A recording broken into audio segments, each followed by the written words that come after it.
হামলার শিকার হয়েছে বগুড়ার শেরপুর উপজেলার বাংলাদেশ জামাতে ইসলামের নায়েবে আমির রেজাউল করিম বাবলু সাহেবের ব্যবসায়ী প্রতিষ্ঠান আরকেবি ইটভাটায়। আমরা যতটুকু জানতে পেরেছি আজকে দুপুর 2টার দিকে এই ঘটনাটি ঘটেছে। আজকে যে ঘটনাটি ঘটেছে সেটি একটি রাস্তাকে কেন্দ্র করে সোহেল নামে একজন গারোই গ্রামের সোহেল নামের একজন তার সঙ্গপাঙ্গ নিয়ে এসে এই ইট ভাটায় হামলা করেছে এবং তার ম্যানেজার সহ তার কয়েকজন কর্মীকে বেধড়ক পেটুনি দিয়ে তাদেরকে আহত করেছেন।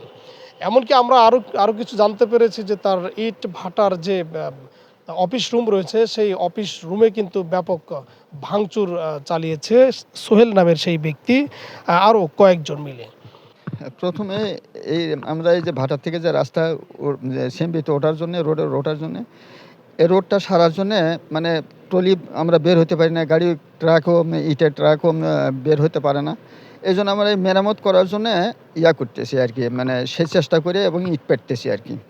আর ওদিকে রাস্তায় একটা মানে আমাদের মাটি কাটা হয়েছে, সে মাটি গড়িয়ে পড়ে দেখে সেটা আবার বেঁকু দিয়ে ওখানে আমরা বেঁকু অলরেডি ওই যে ওটা হলো ড্রাইভার, বেঁকু দিয়ে আমরা ওখানেও কাজ করতেছি।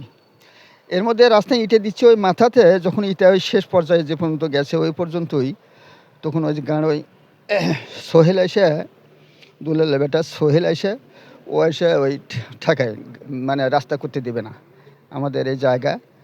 তো করে জায়গা আছে তোমাদের, মজ্জেম আবার বললো যে তোমার জায়গা আছে, বাস ভালো কথা, তোমরা যদি টাকা নিছো তোমরা, তারপরে যদি তোমরা বলতেছো যে আমাদের টাকা জায়গা আমাদের, তো ঠিক আছে তোমরা টাকা নিয়ে এসো ফেরত দিয়ে আমরা চলে যাবো, অসুবিধা নেই। এই ধরনের টাকা বলছি, কিন্তু তারপরেও না রাস্তায় করতে দেবো না, তোকে রাস্তা করবে দেবে না, এখানে রাস্তা আমাদের টলি তারপরে গাড়িগুলো ঠিক আছে, এগুলো বের হওয়া লাগবে না। তা ওই ভাবি ওই গ্যাঞ্জাম বেঁধে দেয়, ওই হুড়িয়ে লেগে দেয়। তারপরে এক পর্যায়ে ওই মধ্যমে খেয়ে মারা শুরু করে আর কি। আমরা করছি অফিসে আর কি। তারপরে অফিসে ওই জানালা দরজা ভাঙছে, তারপরে আপনার অফিসের গেটের তালা বেড়ে ভাঙছে, তারপরে অফিসের দরজা ভাঙছে।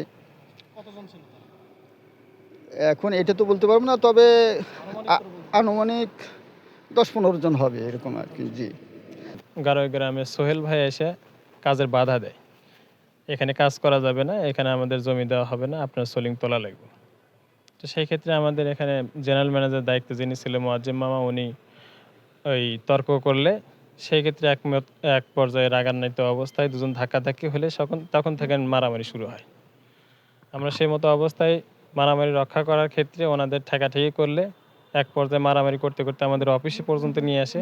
ওনাদেরকে ঠেকায়া আমরা কয়েকজন ছিলাম, অফিস স্টাফ কিংবা টলিওয়ালা ছিল, তারা সাথে সঙ্গে থেকে মোয়াজ্জেম মামাকে অফিসের ভিতরে তুলে তালা দেওয়ার পরে ওনারা আমাদের সাথে ধাক্কাধাক্কি মারামারি করলে আমরা অল্প লোক হওয়ার কারণে আমরা দুজন ছিলাম।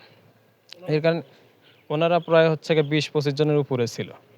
এই মানুষ বেশি হওয়ার কারণে আমাদেরকে ধাক্কা যখন সরাই দিছে, তখন আমরা ভাটার অন্যদিকে সাইডে সরে যায় মহাজন কিংবা আনুষঙ্গিক আরও গ্রামের লোকজনকে ফোন দিয়ে নিয়ে আসি, কিন্তু তারা আসে অনেক পরে।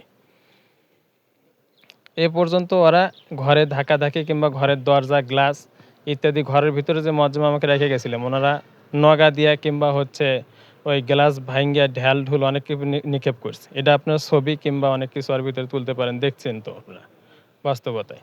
কিংবা তার সন্তান আসছিল এখানে মোটরসাইকেল নিয়ে, উনি আহত, ওনার মাথায় আঘাত লাগছে কিংবা ঘরের ভিতরে বলতে এখান থেকেও তো মারছে অনেকগুলো। আমরা যতটুকু সম্ভব দুজন মানুষ এখন যতটুকু আত্মরক্ষার ক্ষেত্রে আমরা সহযোগিতা করে তাকে ঠেকাছি। এরপরে ঘরের ভিতর নিয়ে আসার পরে ইট পাটকেল গ্লাস টেলাস এগুলো ভাঙছে, আপনারা দেখতেছেন।